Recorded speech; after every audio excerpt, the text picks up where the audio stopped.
ज्ञान की स्टोरीज। आज की कहानी है अनजाने कर्म का फल। Please like, subscribe and share my video. एक राजा ब्राह्मणों को लंगर में महल के आंगन में भोजन करा रहा था। राजा रसोइया खुले आंगन में भोजन पका रहा था। उसी समय एक चील अपने पंजे में एक जिंदा सांप को लेकर राजा के महल के ऊपर से गुजरी। पंजों में दबे सांप ने अपनी आत्मरक्षा में चील से बचने के लिए अपने फन से जहर निकाला। रसोइया जो लंगर ब्राह्मणों के लिए पका रहा था, उस लंगर में सांप के मुख से निकली जहर की कुछ बूंदें गिर गईं। किसी को कुछ पता नहीं चला। फलस्वरूप वह ब्राह्मण जो भोजन करने आए थे, उन सब की जहरीला खाना खाने से मौत हो गई। अब जब राजा को सारे ब्राह्मणों की मृत्यु का पता चला, तब ब्रह्म हत्या होने से उसे बहुत दुख हुआ। ऐसे में ऊपर बैठे यमराज के लिए भी यह फैसला लेना मुश्किल हो गया कि इस पाप कर्म का फल किसके खाते में डाला जाए। पहला, राजा जिसको पता ही नहीं चला कि खाना जहरीला हो गया है।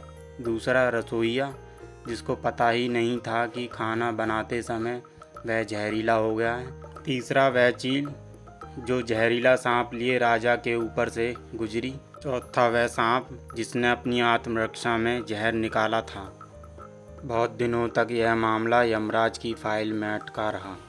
एक दिन कुछ ब्राह्मण राजा से मिलने उस राज्य में आए और उन्होंने किसी महिला से महल का रास्ता पूछा। उस महिला ने महल का रास्ता तो बता दिया, पर रास्ता बताने के साथ साथ ब्राह्मणों से यह भी कह दिया कि देखो भाई, ज़रा ध्यान रखना, वह राजा आप जैसे ब्राह्मणों को खाने में जहर देकर मार देता है। जैसे ही उस महिला ने यह शब्द कहे, उसी समय यमराज ने फैसला कर लिया कि इन मृत ब्राह्मणों की मृत्यु के पाप का फल इस महिला के खाते में जाएगा और इसे उस पाप का फल भुगतना होगा। यमराज के दूतों ने पूछा, प्रभु ऐसा क्यों, जबकि उन मृत ब्राह्मणों की हत्या में उस महिला की कोई भूमिका नहीं थी। तब यमराज ने कहा, भाई देखो, जब कोई व्यक्ति पाप करता है तब उसे बड़ा आनंद मिलता है, पर उन मृत ब्राह्मणों की हत्या से ना तो राजा को आनंद मिला, ना ही उस रसोइया को आनंद मिला, और ना ही उस सांप को आनंद मिला, और ना ही उस चील को आनंद मिला। पर पाप कर्म की घटना को बुराई के भाव से बखान कर उस महिला को आनंद जरूर मिला। इसीलिए राजा के उस अनजाने पाप कर्म का फल अब इस महिला के खाते में जाएगा। बस इसी घटना के तहत आज तक जब भी कोई व्यक्ति जब किसी दूसरे के पाप कर्म का बखान बुरे भाव से करता है, तब उस व्यक्ति के पापों का हिस्सा उस बुराई करने वाले के खाते में डाल दिया जाता है।